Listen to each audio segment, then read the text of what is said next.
दिल्ली के द्वारका में रईसजादे की रफ्तार के आगे 23 साल का साहिल जिंदगी की जंग हार गया। उसके बाद साहिल की मां की गुहार और इंसाफ की लड़ाई के चलते गुनहगारों का चेहरा एक्सपोज हो पाया, क्योंकि 3 फरवरी को एक्सीडेंट होने के बाद नाबालिग आरोपी को बचाने के लिए सारे तिकड़म भिड़ाए गए। गलती स्वीकार करने की जगह आरोपी के परिवार ने झूठे दावे, फेक नैरेटिव और वीडियो सबूत जारी कर साहिल को गुनहगार बताने की साजिश रची। लेकिन जैसे जैसे समय बीत रहा है, वैसे वैसे आरोपियों की करतूत भी वीडियो सबूतों के जरिए अब सामने आ रही है, जिसमें आरोपियों की तरफ से किया गया हर दावा झूठा साबित हो रहा है। इस रिपोर्ट को देखिएगा और समझिए कि साहिल के साथ क्या हुआ था और क्यों साहिल की मां इंसाफ के लिए इन रईसजादों के खिलाफ लड़ रही है।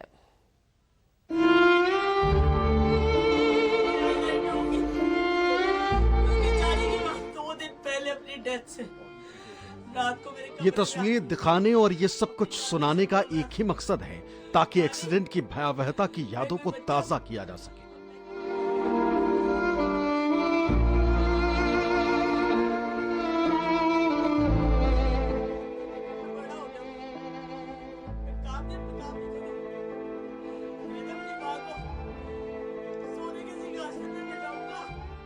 क्योंकि इस एक्सीडेंट में बहुत कुछ छिपाने, लोगों को गुमराह करने और आरोपियों को बचाने की साजिश की जा रही है। सबसे पहले एक्सीडेंट के मुख्य किरदारों को समझ लीजिए, क्योंकि इन्हीं किरदारों के इर्द गिर्द पूरी कहानी घूमने वाली है। सबसे पहले उस एक्सीडेंट की तस्वीर देख लीजिए जो 3 फरवरी को द्वारका में हुआ। दूसरी तस्वीर उस मां की जिसने इस एक्सीडेंट में अपने बेटे की मौत के बाद इंसाफ की गुहार लगा रही।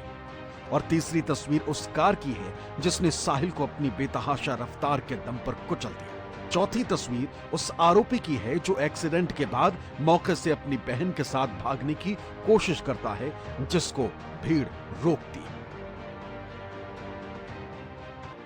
इन्हीं तस्वीरों में द्वारका में हुए भयानक एक्सीडेंट में साहिल की मौत की सच्चाई और रईसजादों की लापरवाही की पूरी कहानी छिपी है, जिसको एक एक कर देखते हैं। सबसे पहले एक्सीडेंट के बाद भागते नाबालिग आरोपी और उसकी बहन को रोकने वाली भीड़ के साथ लोगों की बातचीत को सुना।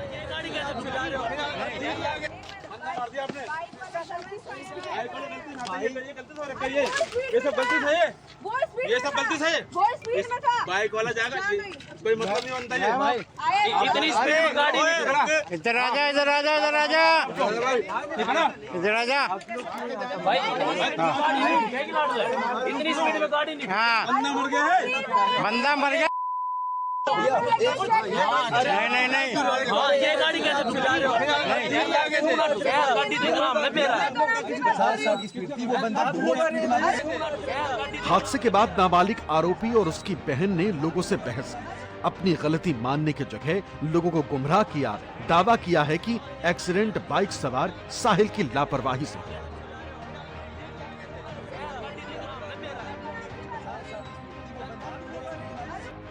इस बात को और पुख्ता करने और लोगों की आंखों में धूल झोंकने के लिए आरोपियों की तरफ से वो वीडियो भी जारी किया गया, जिसको बेतहाशा रफ्तार में चलती कार के अंदर से बनाया गया।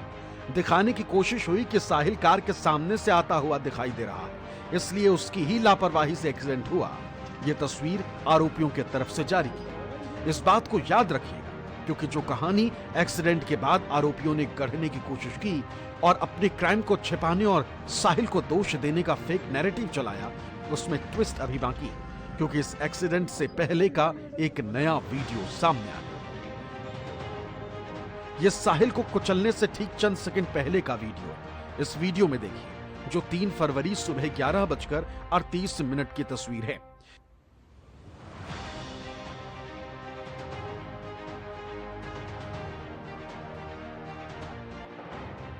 इस तस्वीर में दिखाई दे रहा है कि स्कॉर्पियो कार बेकाबू रफ्तार के बीच सड़क पर दौड़ रही है। ना तो वो अपनी लेन फॉलो कर रही है और न ही कार की रफ्तार काबू में। कार ट्रैफिक नियमों की धज्जियां उड़ाते हुए आगे बढ़ती है और फिर अचानक से एक बस के सामने जाकर कट मारती है और आगे जाते ही बाइक सवार 23 साल के साहिल को ठोक देती। साहिल मौके पर ही दम तोड़ देता है। बाइक के परखच्चे उड़ जाते हैं। 2 से 3 टुकड़ों में बाइक बट जाती है और फिर कार में जाकर घुस जाती। इस टक्कर से कार के परखच्चे उड़ जाते हैं। कार ड्राइवर गंभीर रूप से घायल हो जाता है। जिसको लोग आनन फानन में बाहर निकालकर अस्पताल पहुंचाते हैं, जो अब सामने आए, जिन्होंने बताया कि हादसा कितना भयानक था। ये मैं उधर साइड में खड़ा था, लाल बहादुर कॉलेज है उसके साइड में, तो उधर पीछे से वो स्कॉर्पियो आई और उसने मेरी गाड़ी में ठोक दी और मेरी गाड़ी आगे जाके लगी बस में। और फिर कुछ बच्चों ने मेरे को बाहर निकाला गाड़ी से और उन्होंने हॉस्पिटल भिजवाया। ये इंदिरा गांधी हॉस्पिटल है इसमें। वैसे हादसे की तस्वीरें ही बता रही हैं कि कार की रफ्तार बेतहाशा थी, वरना एक बाइक सवार को उड़ाने के बाद साइड में खड़ी कार की इतनी बुरी हालत कैसे हो जाती। लेकिन आरोपियों के वकील की तरफ से दलील दी जा रही है कि अगर हादसा लापरवाही का नतीजा होता तो आरोपी मौके पर मौजूद ना होते। ये बच्चा मौके से भागता नहीं है, ये बच्चा वो नहीं है जो गाड़ी को लेकर भाग जाता है। ऐसा नहीं किया इस बच्चे ने।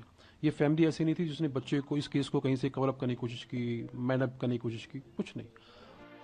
सच कहूं तो आरोपियों के वकील की आंखों का पानी मर चुका है। ये झूठ बोल रहा है कि आरोपी मौके से भागने की कोशिश नहीं कर रहे थे, जबकि सच ये है कि इस एक्सीडेंट के बाद आरोपी मौके से भागते हैं, जिनको लोगों ने ही रोका तो एक बार फिर से आरोपी हादसे वाली जगह पर चलते हुए पहुंच जाते, जहां लोगों से बहस होती। वहां भी आरोपी दावा करते हैं कि बाइक की गलती से हादसा हुआ, जबकि तस्वीरों में दिख रहा है कि रईसजादे की बेतहाशा रफ्तार साहिल की मौत के लिए जिम्मेदार है। इधर आजा, इधर आजा, इधर आजा, इधर आजा। इतनी स्पीड में गाड़ी नहीं। हाँ, बंदा मर गया। नहीं नहीं ये गाड़ी कैसे चला रहे हो? गाड़ी देख रहा हमने मेरा। इस केस में आरोपी खुद मान रहा है कि कार की रफ्तार करीब 60 किलोमीटर प्रति घंटे थी, लेकिन सच्चाई यह है कि कार करीब 80 किलोमीटर प्रति घंटे की रफ्तार से दौड़ती है। जब वो बस के सामने पहुंचती है तब अचानक से कट मारकर खुद को बचाने की कोशिश करता है और फिर सामने से आ रहे बाइक सवार साहिल को कुचलते हुए साइड में खड़ी कार में ठोक देता है। हादसे के बाद की इन तस्वीरों को देखिए, जिसमें एक बाइक टुकड़ों में टूटकर बिखर गई। साहिल सड़क पर आखिरी सांस ले रहा है और साइड में खड़ी कार बुरी तरह से चकनाचूर हो चुकी है। इस हादसे की सूचना मिलते ही साहिल की मां मौके पर पहुंचती, हादसे वाली जगह और अपने बेटे की हालत देखकर तड़प उठती। वो वहां मदद के लिए करीब 10 मिनट तक चीखती चिल्लाती है। किसी तरह से उसके बेटे को अस्पताल पहुंचाया जाता है, लेकिन साहिल को नहीं बचाया जा सका। बेटे की मौत से टूट चुकी मां अब अपने बेटे के लिए इंसाफ की लड़ाई लड़ रही। वो हाथ जोड़कर इंसाफ की गुहार लगा रही है, जिनकी वजह से उसके बेटे की जान गई। उन्हें सख्त सजा दिलाने की मांग कर रही। 23 साल का साहिल धनिश्रा परिवार में इकलौता बेटा था, अपनी मां का सहारा था। पिता की मौत के बाद मां ने ही उसे पाला पोसा। मां की हर ख्वाहिश को पूरा करने का सपना भी बेटे ने देखा, लेकिन वो आखिरी सपना भी इन रईसजादों ने तोड़ दिया।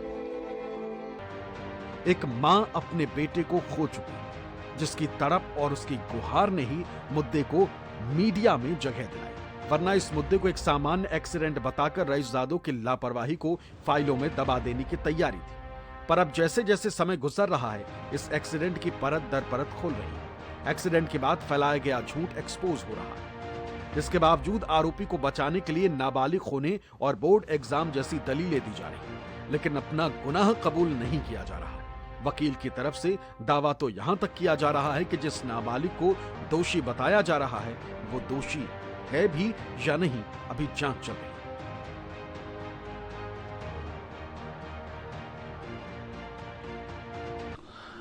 देखिए, मैं आपको बड़ा सिंपल कह दूं कि अभी मैटर इन्वेस्टिगेशन स्टेज पे है। अभी सारी बातें स्पेकुलेशंस पे है। अभी हम कहीं इस बात को एडमिट नहीं करें कि बच्चा वही चला रहा था। अभी मैटर इन्वेस्टिगेशन है, यस, बट जो एलिगेशंस हैं ये इंसिडेंट ऑफ एक्सीडेंट है। यानी कि पैसों के दम पर हर दांव पेच आजमाया जा रहा है और कानून की आंखों में धूल झोंकने के लिए हर साजिश को अंजाम तक पहुंचाया जा रहा है, ताकि किसी भी हाल में नाबालिग बेटे का नाम हटाया जा सके और लापरवाह बाप को भी बचाया जा सके। वरना कोई इस बात को कैसे नकार देता कि कार आरोपी नहीं चला रहा था, जबकि तस्वीरों में साफ दिख रहा है कि हादसे वाली जगह पर भाई और बहन मिले थे। इसके अलावा कोई और नहीं था। वो दोनों बातचीत में भी कार की रफ्तार और लापरवाही से पल्ला झाड़ रहे हैं। इधर आजा, इधर आजा, इधर आजा, इधर आजा। इतनी स्पीड में गाड़ी नहीं। हाँ, बंदा मर गया है। बंदा मर गया। नहीं नहीं नहीं, ये गाड़ी कैसे तुम जा रहे हो? गाड़ी देख रहा मैं पे रहा। वैसे तस्वीरों और वीडियो सबूतों से बहुत कुछ साफ है कि इस हादसे के लिए कौन जिम्मेदार है। अगर बेटा नाबालिग है तो बाप की जिम्मेदारी तय होनी चाहिए। उसके गिरबान को पकड़कर कानून के हवाले कर देना चाहिए और याद दिलाना चाहिए कि अगर आपको अपना बेटा प्यारा है तो फिर मां का क्या दोष है, जिसके इकलौते बेटे को आपकी लापरवाही के चलते आपके नाबालिग बेटे ने मार डाला है। Bureau report, news 24।